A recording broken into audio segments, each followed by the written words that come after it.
Utility store सारिफिन के लिए नया हुक्मनामा आ गया। शनाख्ती कार्ड के साथ मोबाइल फ़ोन लाना भी लाजमी करार दिया गया है। मजीद बता रहे हैं जाहिद आबिद।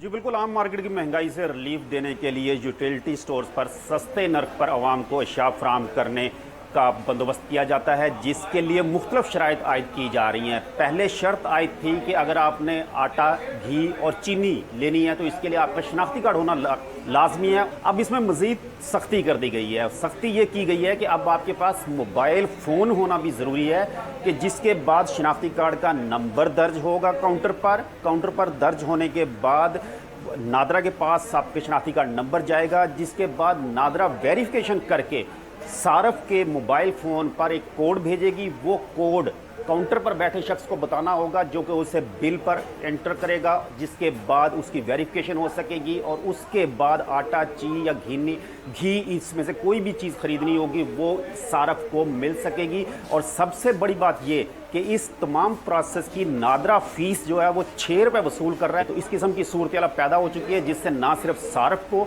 बल्कि जो यूटिलिटी स्टोर्स के काउंटर पर बैठे लोग हैं उनके लिए भी मुश्किलात पैदा हो रही हैं, क्योंकि उसकी वजह से रश हो रहा है और लोगों और काउंटर पर बैठे लोगों के दरमियान भी तल्ख कलामी होती हुई नज़र आ रही है। लेकिन उनका कहा जा रहा है कि चूँकि पॉलिसी आई है, इस पर अमल करना ज़रूरी है।